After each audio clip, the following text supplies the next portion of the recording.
Breaking news! Narito na ang mga bagong trending na updates dito sa Balitang Pinas. Nanindigan ng Justice Department na susunod ito sakaling makatanggap ng arrest warrant mula sa International Criminal Court laban kay Senator Bato de la Rosa. Pero sa ngayon ay wala pang ganito. Kung sakali, kabilang sa dalawang paraan para ipatupad ito ay ang pagsuko sa inisyuhan ng warrant. Nakatutok si Sandra Aguinaldo.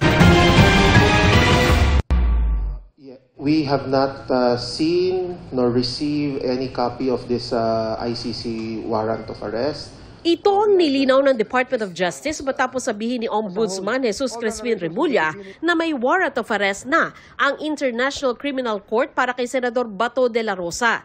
Pero kahit wala pang nakikitang warrant, sakaling meron talaga nito, ay susunod nila ang Justice Department. We will have to comply. One of the possible situations would be just determining the length of time when it would actually be implemented. Sabi ng DOJ, sa ilalim ng batas, dalawa ang opsyon nila para ipatupad ito. Una, ang pagsusuko ng inisyuhan ng arrest warrant na mas maigsi at mas madali umano. Pero ito mismo ang kino-question sa Supreme Court ng eskortan at isakay sa eroplano ng mga tauhan ng gobyerno si dating Pangulong Rodrigo Duterte para dalhin sa The Hague. Si De La Rosa ang isa sa mga humiling sa kataas-taasang hukuman na ideklarang unconstitutional ang pakikipagtulungan ng gobyerno sa ICC.